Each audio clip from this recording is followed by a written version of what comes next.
My name is Alexandra Mitchell, 32 years old, and I never thought my decade-long military career would come full circle at my own sister Stephanie's engagement party.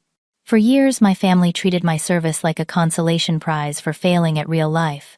That night, when Stephanie's fiancé's commanding officer recognized me and called me SEAL Commander Mitchell, my parents' faces transformed from practiced disappointment to stunned silence. Before I tell you how I went from family disappointment to that moment, drop a comment letting me know where you're watching from, and subscribe to hear more stories of unexpected recognition. I grew up in Westport, Connecticut, in a neighborhood where luxury cars lined circular driveways and summer homes in the Hamptons were standard conversation topics.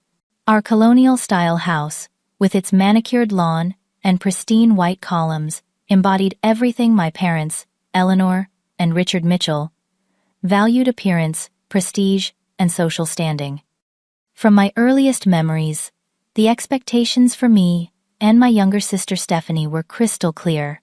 We would attend elite private schools, excel academically, while maintaining appropriate extracurricular activities, secure admission to an Ivy League university, and eventually marry successful men from similar backgrounds. My mother often reminded us, "A Mitchell woman is accomplished, poised, and above all married well." On paper, I fulfilled the first part of their plan perfectly. I maintained a 4.0 GPA at Greenwich Academy, captained the debate team, and played just enough tennis to seem well-rounded without developing unseemly muscles. But beneath the surface, something inside me rebelled against this prescribed path. While I enjoyed academic challenges, I found myself drawn to leadership roles and physical tests that made my mother purse her lips in disapproval. Stephanie, 3 years my junior, had no such contradictions. She embraced ballet lessons, social committee planning, and maintaining the perfect balance of intelligence without intimidation. She was the daughter my parents had always wanted, while I increasingly felt like an alien who had somehow landed in this family of social climbers. Alexandra has such potential, if she would just apply herself appropriately, my mother would sigh to her friends at charity luncheons, as if my academic achievements meant nothing without the right social trajectory to accompany them. The first major conflict erupted during my senior year of high school. Despite acceptance letters from Cornell and Princeton, I chose the University of Virginia on a leadership scholarship. You would have thought I announced plans to join a traveling circus. "We did not invest in your education for you to throw it away on a public university," my father thundered, his face turning the same shade as the expensive Bordeaux in his crystal glass. My mother was more tactical. "Darling, think about the connections you will miss. The right university determines your entire social circle." That evening marked the beginning of the disappointment narrative that would follow me for years. Every choice I made that deviated from their blueprint was treated as evidence of my failure to understand how the world really worked.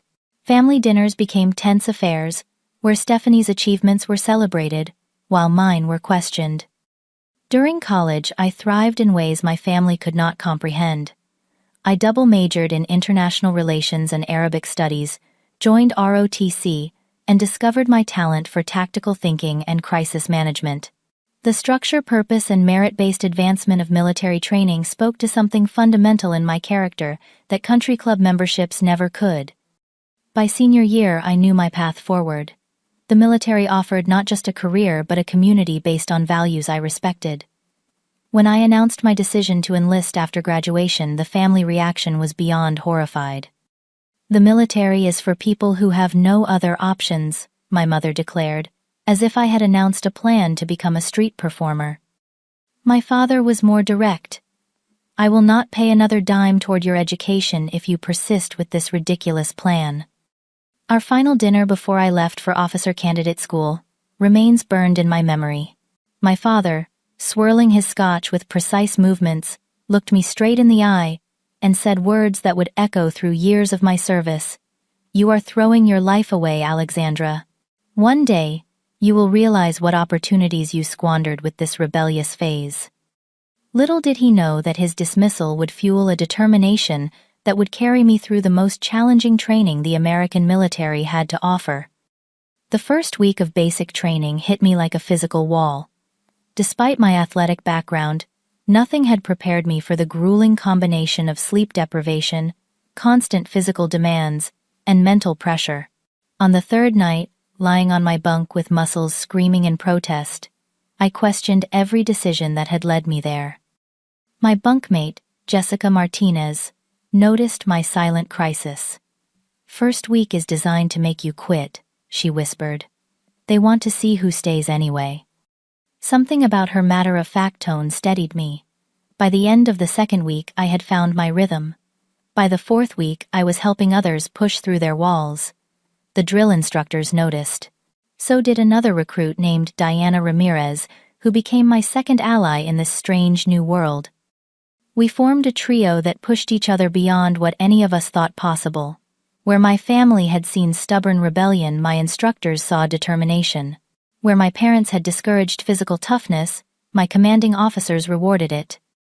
After completing basic, I wrote my first letter home, carefully describing the skills I was developing and my growing sense of purpose.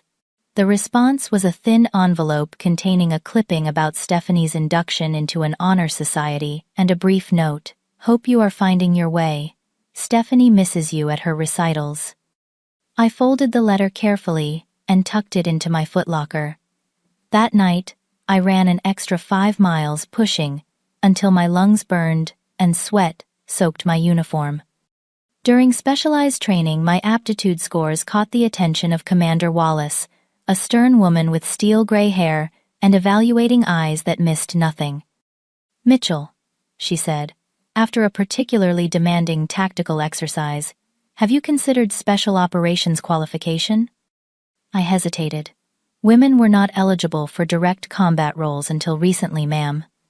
Her expression remained neutral. "Barriers are coming down for those exceptional enough to cross them. Your strategic thinking and physical capabilities suggest you might be one of them." That conversation planted a seed that grew into a consuming ambition.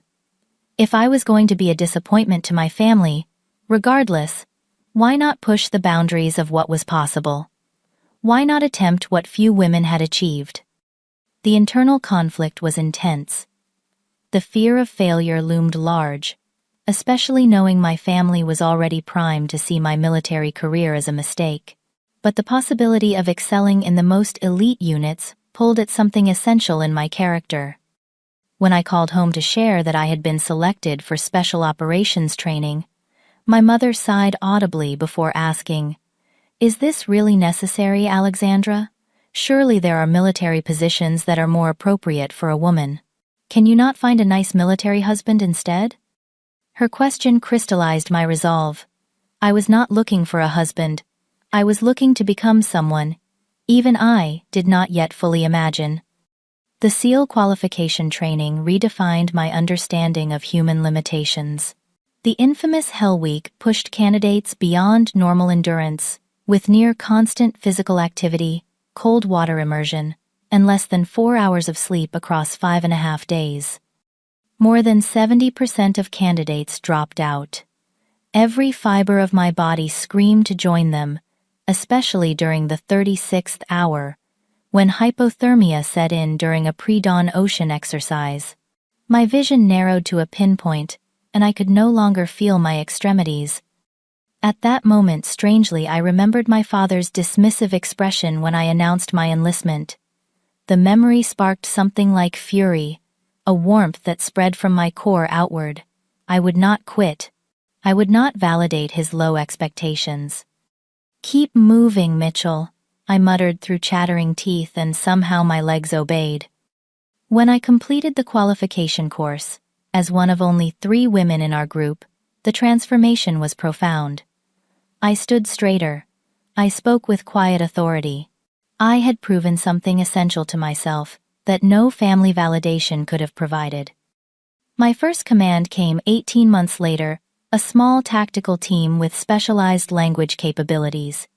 The weight of responsibility for other lives settled onto my shoulders, heavy, but not crushing. I discovered I had a talent for inspiring confidence and making clear decisions under pressure. Our early operations built my reputation as thorough, decisive, and unusually skilled at adapting to changing circumstances. Phrases like "Mitchell's unit leaves nothing to chance" began circulating in performance reviews. Each success felt like a personal vindication, even as the distance between my military life and my family relationship grew wider.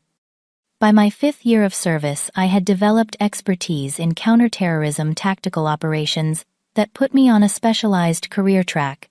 My teams specialized in high-risk extraction missions, intelligence gathering in hostile territories, and precision operations, where civilian safety was paramount. The promotion to lieutenant commander came with command of an elite team of 16 operators, all with specialized skills ranging from explosive ordnance disposal to advanced medical training. The responsibility was enormous, but I had found my element. Each mission success built my confidence and the trust of military leadership. Our unit successfully extracted a diplomatic team from an embassy under siege during a coup attempt, earning commendations from the Secretary of Defense. The classified nature of our work meant public recognition was minimal, but within military circles my reputation grew solid. That December I made a rare trip home for Christmas, my first visit in nearly 2 years. I arrived bearing gifts and hoping, despite all evidence to the contrary, that my professional achievements might finally register with my parents. "Alexandra, you have lost so much weight," my mother greeted me, concern and disapproval mingling in her expression. "And your hands are so rough. Do they not have lotion in the military?" My father managed a stiff hug before immediately turning the conversation to Stephanie's new boyfriend, a Navy lieutenant named James Bradley, stationed in Norfolk. His enthusiasm about Lieutenant Bradley's career prospects contrasted sharply with his pointed lack of questions about my own service. "James comes from a military family," my mother explained over dinner. "His father was an admiral, you know, so distinguished." I nodded, cutting my turkey into precise pieces. "That is interesting. The Bradley name is well respected in naval circles. You know of his family?" My father seemed surprised that I might have professional knowledge he lacked. "I have worked with several officers from prominent military families," I replied, carefully aware of security classifications that limited what I could share. "Well, Stephanie has certainly caught a good one," my mother continued, as if I had not spoken. "They make such a handsome couple. He will likely make commander before 40. I did not mention that I was on track to achieve that rank years earlier. Some battles were not worth fighting. The following spring brought my promotion to commander, placing me among the youngest women to achieve that rank in special operations. The ceremony was attended by senior military leadership, but no family members. I told myself it was the classified nature of my work that kept them away, not their fundamental disinterest. The reality of Special Operations Command meant most of my work remained highly classified. I could not share the intelligence we gathered that prevented attacks, the hostages we recovered, or the precision with which my team executed missions with 0 civilian casualties. To my family, my vague descriptions seemed like evidence of insignificant responsibilities. During a 4th of July family gathering, my father cornered me on the patio. "Alexandra, you are approaching 35. This military phase has gone on long enough. Bradley tells us there are administrative positions that would be suitable for someone of your background." The suggestion that I should seek an administrative role when I commanded one of the most elite tactical units in the service stung more than it should have. "I am satisfied with my current position, Dad." "But what of a family, children? A real life?" he persisted. "My life is quite real," I replied, keeping my tone neutral, despite the familiar anger rising. "It simply does not match your definition." My mother's contributions were equally undermining. At every family gathering, she found ways to compare Stephanie's conventional choices favorably against my mysterious career. "Stephanie and James are looking at houses in Alexandria. Such a lovely community. Do you even have a permanent address, Alexandra?" The truth that I owned a small but elegant apartment in Arlington, that I saw perhaps 60 days a year, seemed pointless to share. In their eyes, a home without a husband was hardly a home at all. My resolve to maintain professionalism, despite personal disappointment, became a core strength. I compartmentalized the family pain, focusing instead on the missions where lives depended on my judgment and leadership.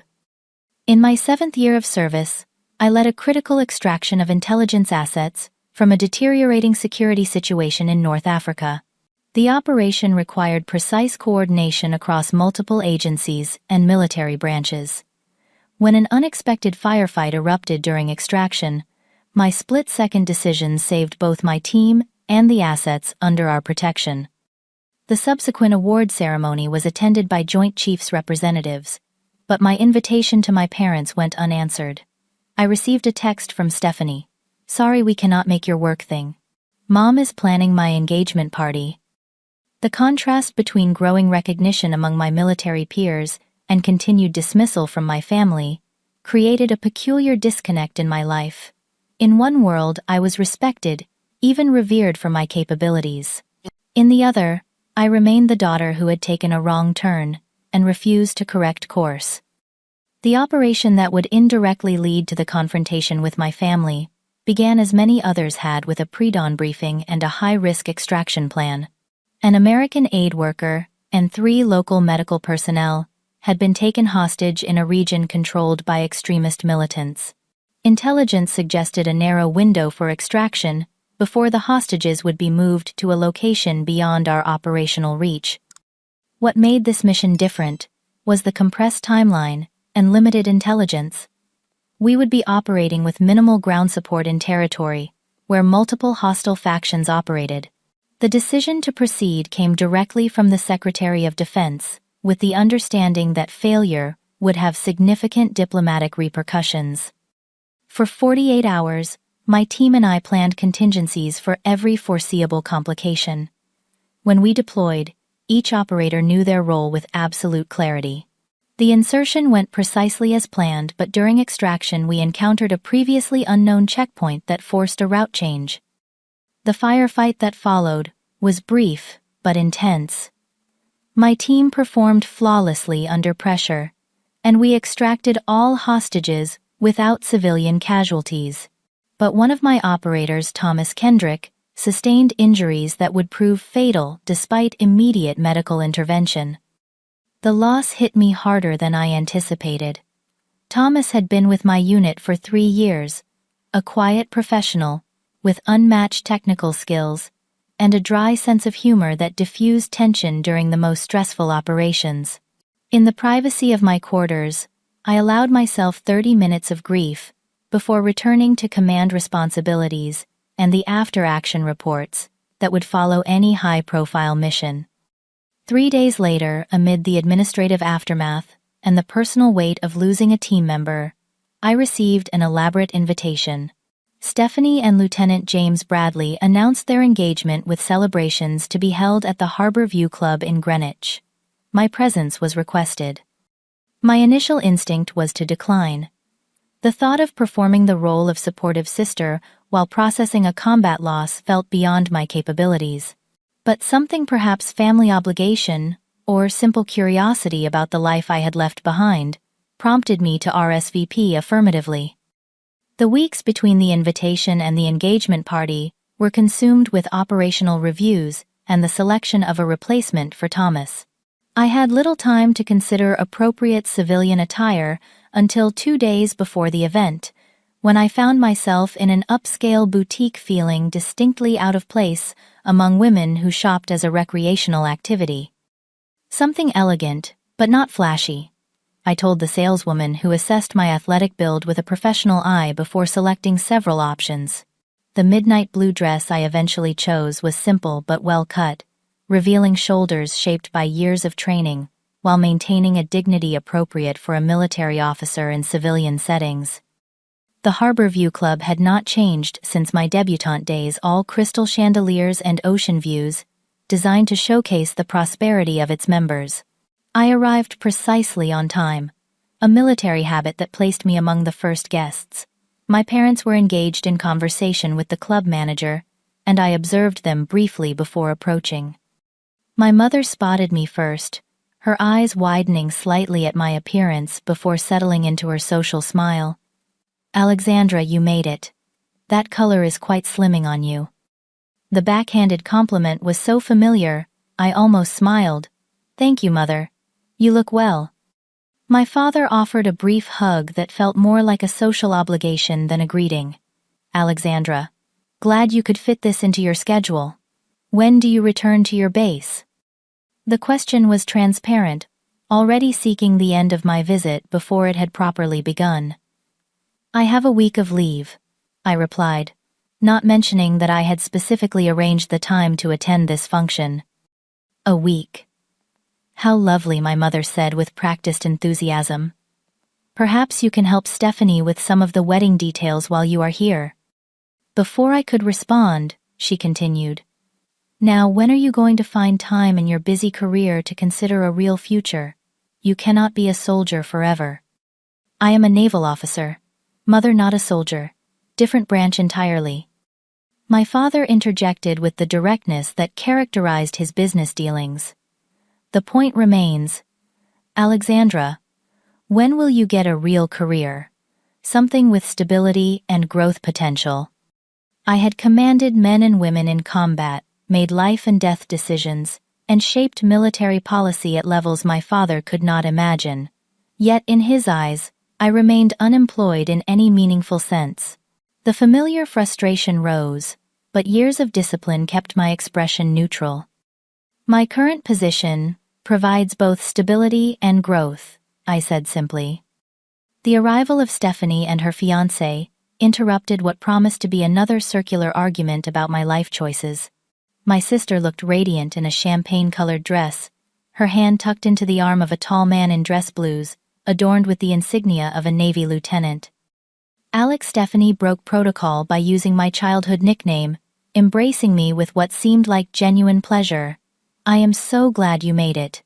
This is James." Lieutenant Bradley extended his hand with the slightly cautious air of a man who had heard stories about his future sister-in-law. "Commander Mitchell."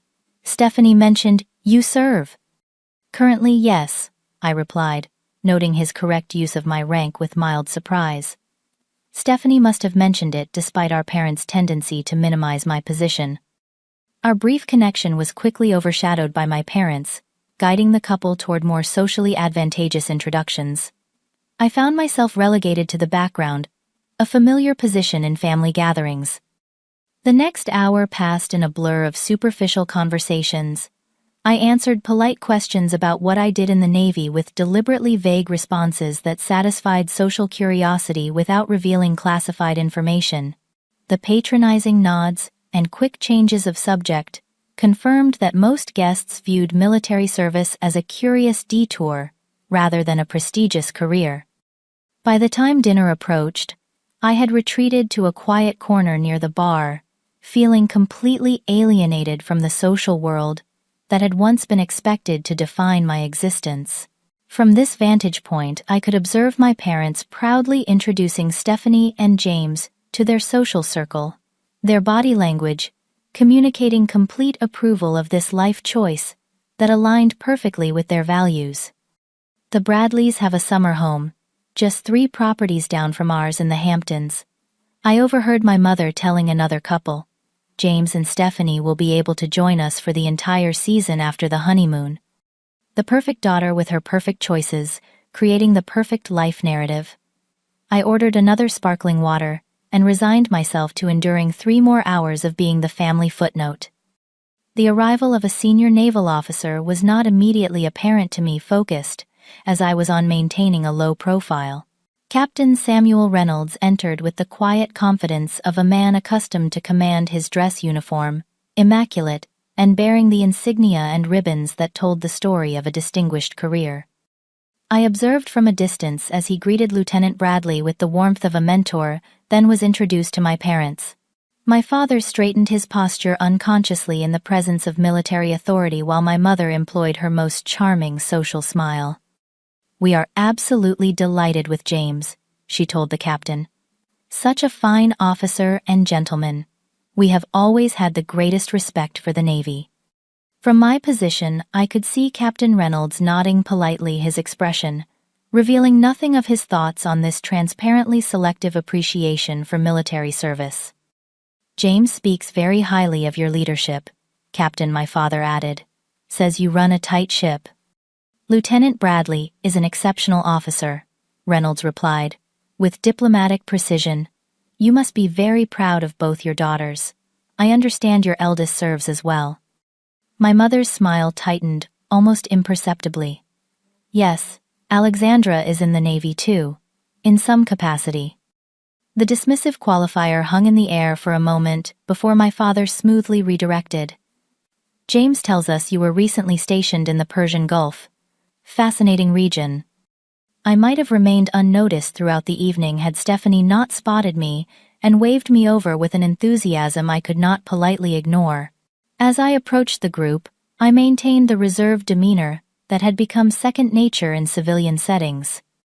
Captain Reynolds, this is my sister, Alexandra Stephanie, said proudly, either unaware of or choosing to ignore our parents' discomfort. I extended my hand professionally. Sir. The moment Captain Reynolds truly saw me, his expression transformed from polite interest to shock, then immediate recognition. His posture straightened automatically, and to the visible confusion of everyone in our small circle, he rendered a crisp salute. Commander Mitchell, he said, his tone shifting to one of profound respect. It is an honor to meet you in person, ma'am. The formal address and salute to a family member they had been dismissing for years visibly stunned my parents. Lieutenant Bradley's jaw literally dropped as he looked between his commanding officer and his future sister-in-law. You two know each other, my father asked, confusion evident.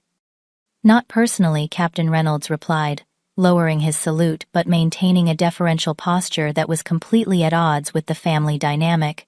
But Commander Mitchell's reputation precedes her. She commands one of the most elite special operations units in the Navy. My mother's carefully maintained social expression faltered. Special operations.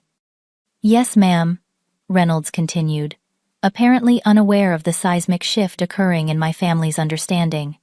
Commander Mitchell's tactical innovations have been adopted as standard protocol in joint operations. Her unit has the highest success rate and lowest casualty statistics in the service. Lieutenant Bradley was staring at me with new eyes. You are that Commander Mitchell? The one who led the embassy extraction last year? I nodded, slightly uncomfortable with the attention, but unwilling to diminish my accomplishments any longer. My team performed exceptionally during that operation. Performed exceptionally, Reynolds echoed with a short laugh. Commander, your tactical decisions during that operation are now case studies at the Naval Academy.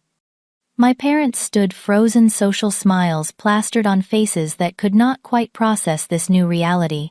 The daughter they had dismissed as wasting her potential commanded the respect of senior military officers and led operations significant enough to become teaching material. Captain Reynolds turned to my parents, his expression serious. Mr. and Mrs. Mitchell, your daughter is one of the finest officers I have had the privilege to serve alongside, if only tangentially. Her reputation for strategic thinking and leadership is unparalleled. We had no idea Alexandra was so involved, my mother managed, her voice faint. The classified nature of Commander Mitchell's work likely prevents her from sharing details. Reynolds explained unwittingly, offering context for years of my vague descriptions. But I can tell you that her tactical decision-making during the Ramadi operation saved my nephew's life. He served with the support unit during that extraction.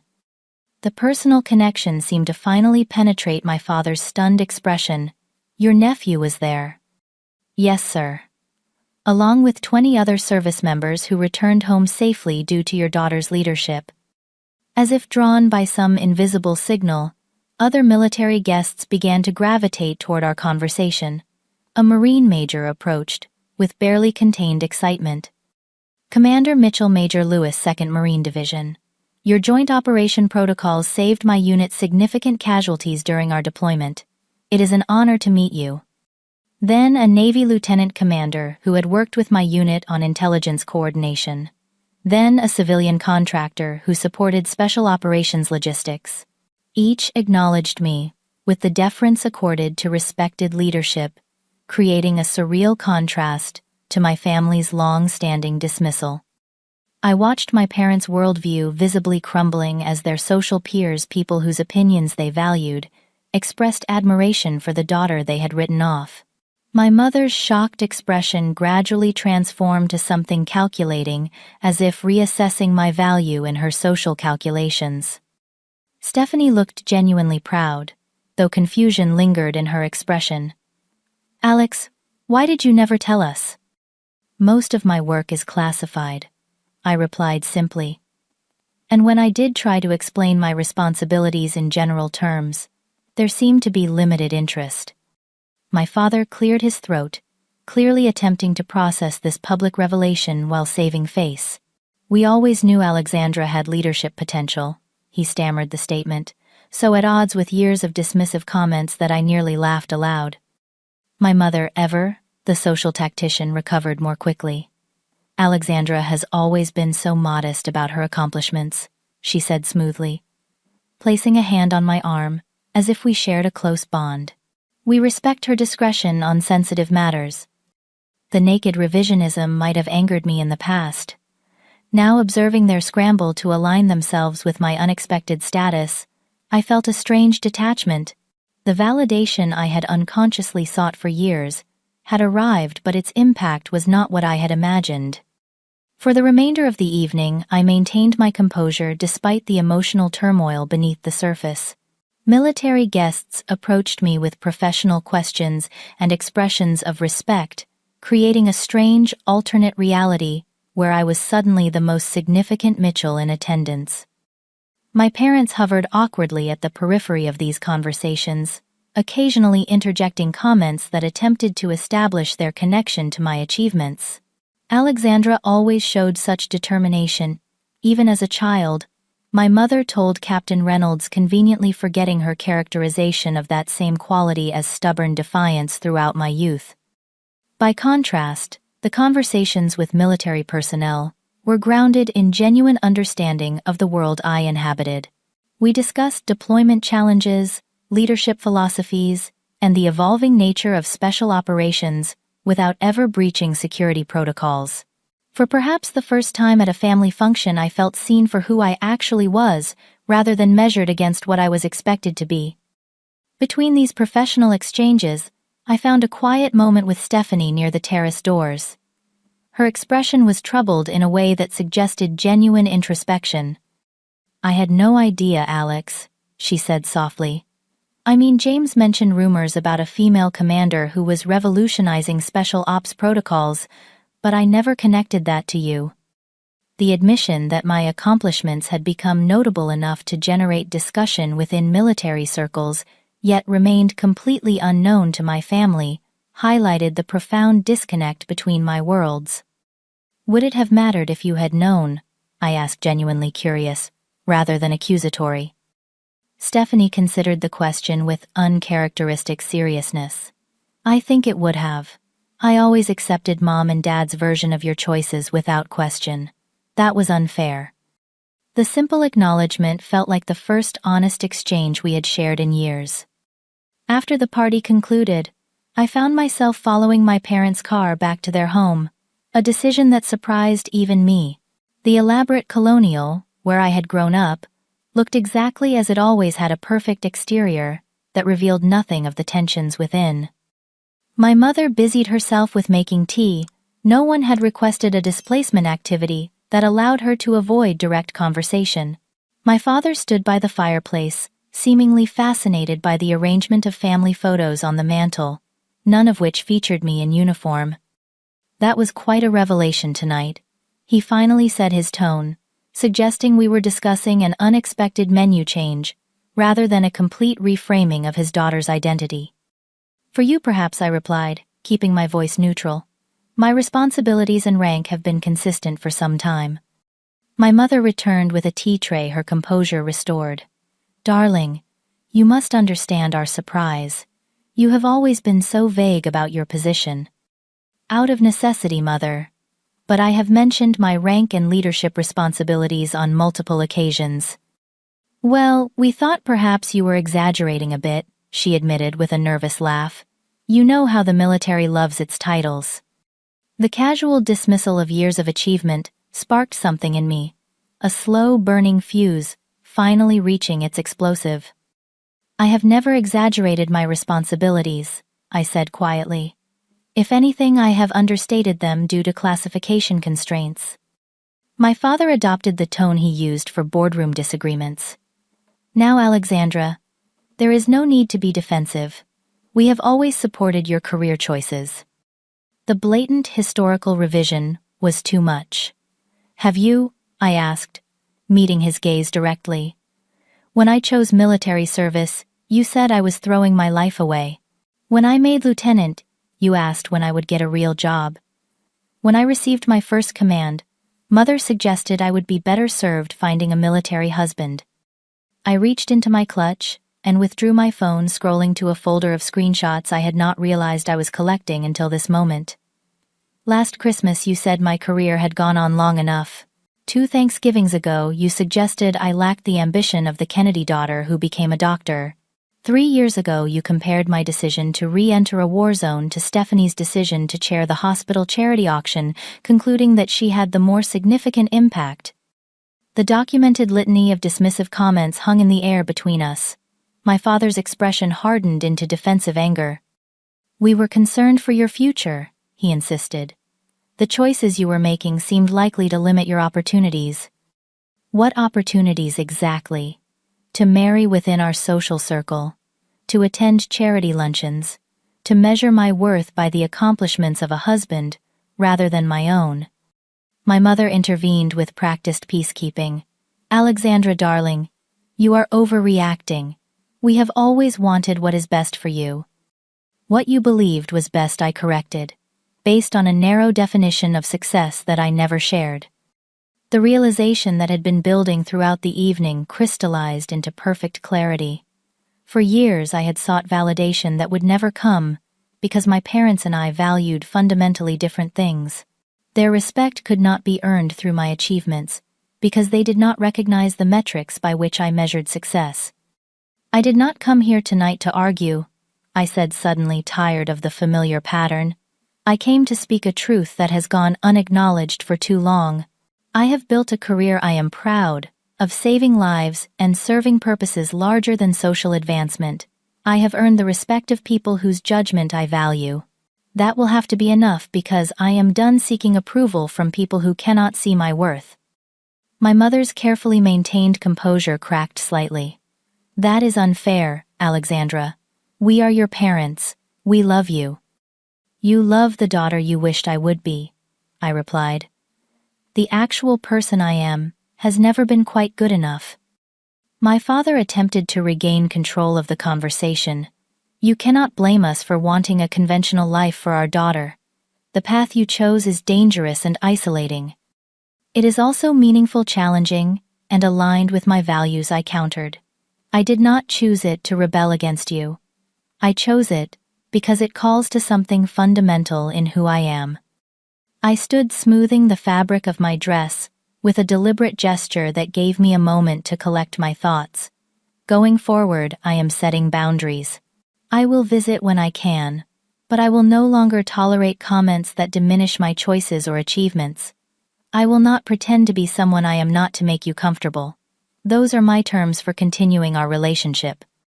My father's expression suggested he was unaccustomed to receiving terms rather than dictating them. My mother looked torn between social protocol and genuine distress. Alexandra, please, she began, but I had said what I came to say. I have an early flight tomorrow. Thank you for the tea.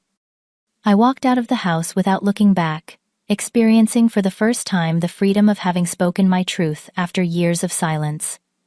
Whatever came next would be on my terms, not theirs.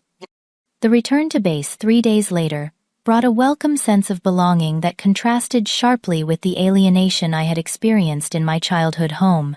The familiar rhythm of operations planning, personnel management, and training oversight grounded me in an identity built through years of dedicated service. That afternoon, I met with Commander Wallace, now Captain Wallace, and one of my most trusted mentors. Her office remained Spartan, reflecting her no-nonsense approach to leadership that had shaped my own command style. "How was the family event?" she asked, her direct gaze suggesting she sensed the significance of the question. "Illuminating," I replied. For the first time, my actual role and rank were acknowledged, though not by choice. She nodded thoughtfully. "The need for family validation is a powerful force, Mitchell. Many of us spend years seeking approval from people incapable of providing it. I believe I am finally ready to release that expectation," I admitted. The recognition changed nothing fundamental in our relationship. "That realization is valuable, if painful," Wallace observed. "We all must eventually decide whose respect matters to us, and whose opinions we can set aside." Our conversation shifted to operational matters, including the news that my unit had been selected for a classified deployment that represented the pinnacle of special operations responsibility. The assignment confirmed the military leadership's confidence in my tactical judgment and command capabilities. That evening, a text message from Stephanie appeared on my phone. "I have been thinking about everything. I realize I never really knew what you do or who you are. I would like to change that if you are willing. Coffee next time you are home." The olive branch was unexpected, but welcome. While our parents remained entrenched in their worldview, perhaps my sister and I could establish a relationship based on who we actually were, rather than family expectations. "I would like that," I replied. "My schedule is unpredictable, but I will make time when I can." 2 weeks later, I hosted a small gathering in my Arlington apartment for what I had come to consider my true family, the colleagues and fellow service members who understood the world I inhabited. Diana from basic training, now a lieutenant commander herself. Jessica, who had transitioned to intelligence operations with distinction. Members of my current command team, who had become more than colleagues through shared challenges and triumphs. To Commander Mitchell, Diana toasted, raising her glass. "Who proves daily that leadership is about competence, not conformity." The warmth of being truly seen and valued by people whose judgment I respected reinforced the rightness of the path I had chosen, regardless of my family's approval.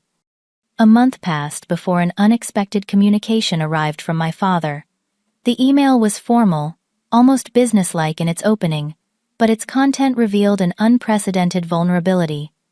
"Alexandra, I have been reflecting on our conversation and the revelations at Stephanie's engagement party. I realize I have failed to understand or acknowledge your achievements on their own terms. My dismissal of your career choices came from ignorance and fear, rather than reasoned judgment. If you are willing, I would like to learn more about your work, to the extent security classifications allow.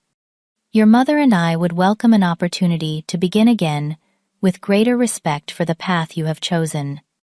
I read the message several times, searching for the manipulative subtext I had come to expect from family communications. Finding none, I allowed myself to consider whether limited re-engagement might be possible on the new terms I had established. After careful consideration, I composed a measured response, accepting the opening for renewed contact, while maintaining clear boundaries about respectful engagement. The subsequent video call was awkward, but marked by my father's uncharacteristic willingness to listen, rather than pronounce judgment. "The captain at Stephanie's party mentioned your tactical innovations," he said clearly, making an effort to engage with my professional identity. "Are you able to explain what that means in general terms?" For perhaps the first time, I shared the broad outlines of my leadership philosophy and approach to operations planning without encountering immediate dismissal or comparison to more appropriate career paths. The following month brought a similarly stilted but genuine effort from my mother. She arrived for lunch at a restaurant near the Pentagon, with a nervous energy I had rarely witnessed in her typically composed demeanor. "I brought something," she said, withdrawing a folder from her purse. "Stephanie helped me find these online." Inside were printouts of redacted mission reports and military newspaper articles that mentioned my unit's achievements without revealing classified details. She had highlighted passages and added post-it notes with questions. "I realize I know almost nothing about what you actually do," she admitted. "I have been trying to understand." The awkward gesture touched me more deeply than I anticipated. "Thank you for making the effort, Mother." "I cannot pretend to be comfortable with the risks you take," she continued, her hands fidgeting with her napkin, "but I am trying to separate my fear for your safety from judgment of your choices." "That is all I have ever asked," I replied. Over the following months, a new pattern emerged. My parents maintained contact with cautious respect for my boundaries. My father, whose identity had been built on corporate achievement, gradually developed genuine interest in military strategy and leadership principles. My mother never fully embraced my career choice, but learned to express her concerns without undermining my accomplishments. During a rare weekend visit home, my father made an admission I never expected to hear. "I think I always knew you were exceptional, Alexandra," he said as we walked the property that had once felt like a beautiful prison. "My disappointment came from fear that the world would not recognize that exceptionalism in the path you chose. I was wrong about that. The metrics of success that matter to me are different from yours," I replied, "but equally valid." "I see that now," he acknowledged. "It took Captain Reynolds saluting my daughter in the middle of a social gathering to make me question my assumptions." The conversation marked a turning point in our relationship. We would never share the easy closeness I observed in other families, but we had established a foundation of mutual respect that had previously been absent. More significant than this family reconciliation was my own internal shift. I no longer measured my worth against their approval. The validation I had unconsciously sought for years had become irrelevant compared to the knowledge of my own capabilities and the respect of those whose values aligned with mine. Leading my unit through subsequent deployments, I brought a new clarity to my command decisions. Without the distraction of seeking external validation, my focus narrowed to the mission objectives and the welfare of those under my command. This clarity translated to even greater operational success and further recognition from military leadership. The journey from family disappointment to respected commander taught me that true success comes not from meeting others' expectations, but from aligning your actions with your own values and capabilities. Family approval, while emotionally significant, cannot replace the deep satisfaction of living authentically. For those of you watching who recognize your own family dynamics in this story, remember that the path to self-acceptance often requires releasing the need for validation from those unable to provide it.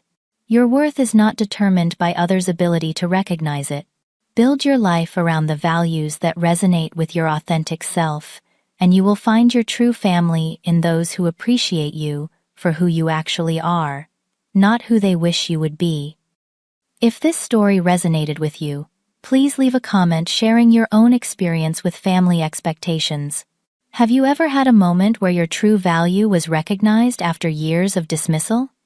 Did it change your family relationships, or did it change you? Like and subscribe for more stories about finding your authentic path despite others' expectations, and share this video with someone who might need to hear that their unconventional choices can lead to exceptional outcomes. Thank you for listening to my journey from family disappointment to SEAL Commander.